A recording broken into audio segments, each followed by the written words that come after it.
What's going on, guys? It's your boy the Markham Knight here. Today's video is going to be all about Disney trying to buy Fox's assets. Now, for those of you who don't know, Disney is a huge media conglomerate and they've constantly been getting bigger and bigger. They're probably the world's largest right now, making the most money, especially with the crazy boom that they've seen in the movie department. They own Marvel Studios. All those crazy Disney movies with the Disney princesses are all theirs. The Star Wars movies are theirs. So they're obviously making a lot of money just on movies alone. And now they want to buy into Fox's assets. Fox primarily has stated that they want to focus on sports and news. And Fox is big on sports. They have contracts with the NBA and all other sports and stuff like that. And news is obviously something that they've been in since the very beginning. And it would be interesting to see why they would sell off their other assets. And that'd be a question I would have. But if they did, Fox owns the rights to the X-Men, they own the rights to Deadpool, they own the rights to the Fantastic Four movies. So all this stuff would go right back to Disney, who owns Marvel Studios, and Marvel Studios would have the rights to all those characters. Now, before I even talk about what that means for Marvel Studios, I just want to tell you guys, first off, the talks are apparently dead right now.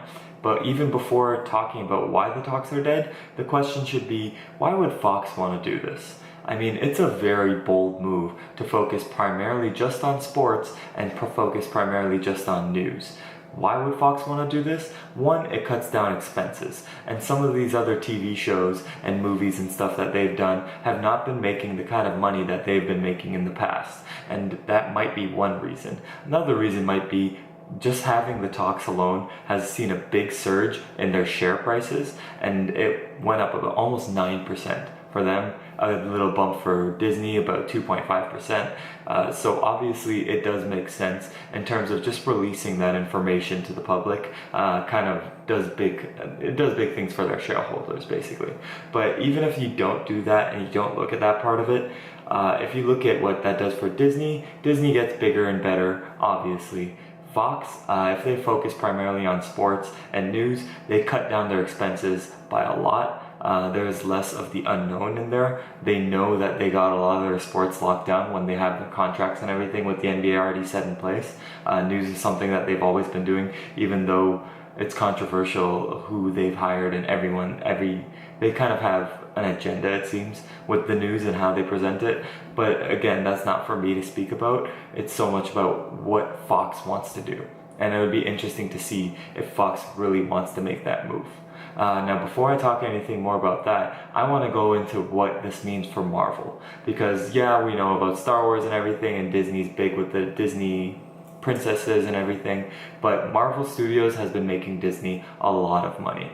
Now, Marvel Studios would now own the rights to the X-Men, to the Fantastic Four, which I'm very happy about, and Deadpool.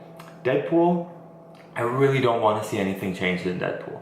Deadpool is good. It needs to be rated R. It needs to be kept the way it is. I don't know if slapping a Disney label on it is going to change any of that. Same with some of the X-Men movies. Logan was great. It was also another rated R movie. Fantastic movie. They don't need to change anything there. What I would want them to do, though, is to reset a lot of the Marvel universe for the X-Men and kind of bring in a new method and a new way, even if they want to keep everybody that they have right now, because the X-Men basically went back and got younger, and that's all that happened. Hugh Jackman said he no longer wants to play Wolverine, maybe in like a Deadpool cameo or something like that, but other than that, he's not playing Wolverine. We don't really need the old X-Men, and even if they wanted to reboot these new ones, I'd be okay with that. Deadpool can even make a comment about it. You don't have to reboot Ryan Reynolds. He can even comment about it. He's constantly breaking the fourth wall, so he can just be like, oh yeah, they went back and retconned this the way that they always do in the comic books. And that's no big deal. So you can definitely reset the entire X-Men universe and get the more comic book looking version of the X-Men universe and put that into the Marvel Cinematic Universe. Because in the Marvel Cinematic Universe, it's a lot more comic booky, especially with Thor Ragnarok, the way that was, and Guardians of the Galaxy. Now you can pretty much believe anything can go on. So if you just suddenly happen to introduce a bunch of mutants and say, oh, well, forget about the Inhumans, these are a different type of human being also, and these are mutants, and these are the powers and everything, and you introduce that to the Marvel Universe, that'd be amazing. There'd be so much more to explore there. There are a lot of cool X-Men stories that they could get into. X-Men they've barely scratched the surface with what they've done so far. They kind of targeted a lot of big storylines and kind of ruined them, like Apocalypse or X-Men The Last Stand, where they ruined Phoenix Force for everybody. But definitely there's a lot that could be done there. Introducing them would be amazing that way. You don't need to bring Hugh Jackman back. I wouldn't want to see him come back. He's too old at this point. I say let him kind of ride off into the sunset with Logan. That was kind of the best way to do it. But you can keep Deadpool, change everything else. Nothing else needs to be kept from the X-Men universe of Fox. Fantastic Four going back to them would be amazing. They'd probably do it good again. Now, my real question is, how are other shows on Fox going to be affected by this? Are they just going to keep everything? Are they going to make changes as they see fit? They do own Marvel Studios, so will we see shows like Gotham and Lucifer and other DC TV shows kind of canceled? Will they be sent to another network? Is Marvel going to be okay with just having that on their network? They haven't really had issues with promoting DC stuff within the Marvel TV shows. Like when I watch Inhumans, there would be Justice League trailers and stuff like that in commercials and stuff. Wouldn't necessarily be a problem. I don't think that would be a problem if it did come to that. Now, if you want to talk about it really, we have to talk about the likelihood of it happening.